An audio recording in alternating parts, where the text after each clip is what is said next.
Preciso trazer uma consideração neste momento, porque é de grande valor no nosso entendimento, com respeito ao perdão de pecados.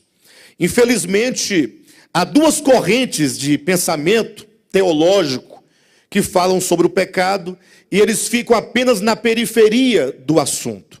A corrente arminiana e a corrente calvinista. Ambas conseguem enxergar alguma coisa da verdade em relação ao pecado e ao perdão de Deus, mas não conseguem ultrapassar o início da conversa. Eles apenas chegam no limiar, onde começa o assunto e param por ali, o que certamente tem gerado ou tem criado dificuldades para que nós entendamos o assunto, uma vez que todos nós, de alguma maneira, na nossa criação, na nossa educação cristã, nós fomos contagiados por um ou por outro pensamento. Os arminianos, eles dizem assim, olha, Jesus morreu na cruz do Calvário pelos nossos pecados, e portanto, se você crer em Jesus, você estará perdoado dos seus pecados.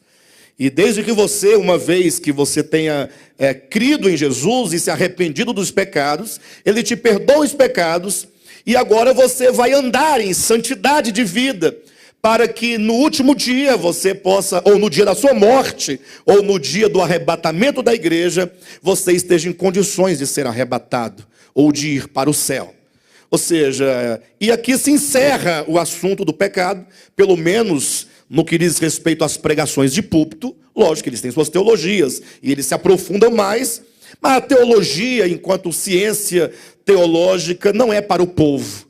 As pessoas ouvem sermões superficiais, rápidos, pequenos, e se dão por satisfeito. Então, esse é o pensamento arminiano.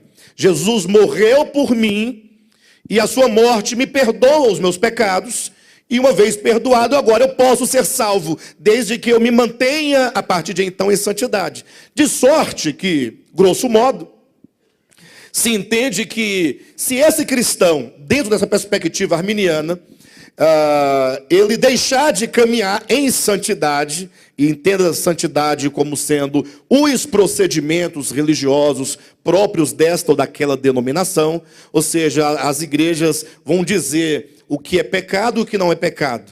Se você pode vestir essa roupa ou não, se você come essa comida ou não, se você ouve esta música ou não. Vocês vão definir algumas práticas que devam ser abandonadas e outras práticas que devam ser realizadas. Então, se você se mantiver assim, no dia da morte está certo. Mas vai que você fica nessa santidade determinada, definida, por 50 anos, fiel, mas de repente, por algum motivo, você se ofendeu, alguém te ofendeu, deu um problema na igreja, saiu até murro entre os irmãos, você saiu da igreja, resolveu encher a cara de cana, revoltado, gastei minha vida todinha naquela igreja, e agora aconteceu isso, aí você vai para as drogas, ou vai para uma boate, ou vai para um motel, ou sei lá para onde, uma coisa nesse sentido, e nesse lugar você tem a infelicidade de ter um ataque fulminante e morrer, ou uma bala perdida te acertar, ou te encontrar, aí, vão dizer, infelizmente, Jesus perdoa os pecados, né?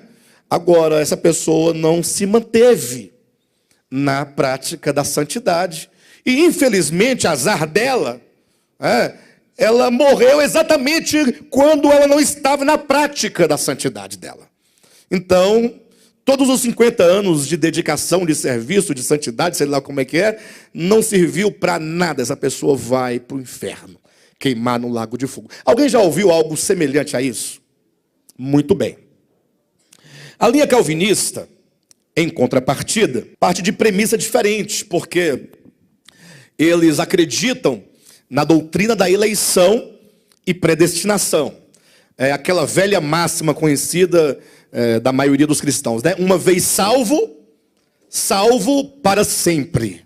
A partir de textos de Paulo, Romanos capítulo 8, 9, 10 e 11, e outros textos da Escritura que falam sobre o tema da predestinação, eles entendem que, se você foi salvo por Cristo, em que sentido? Se você veio a crer no Evangelho, Se você algum dia ouviu o evangelho, que Cristo morreu pelos seus pecados, e você veio a crer nessa mensagem, isso é um indicativo de que você era um predestinado para ser salvo, e não era, portanto, e não teria como você ir para o inferno, porque Deus já te predestinou para ser salvo, então fatalmente você será salvo.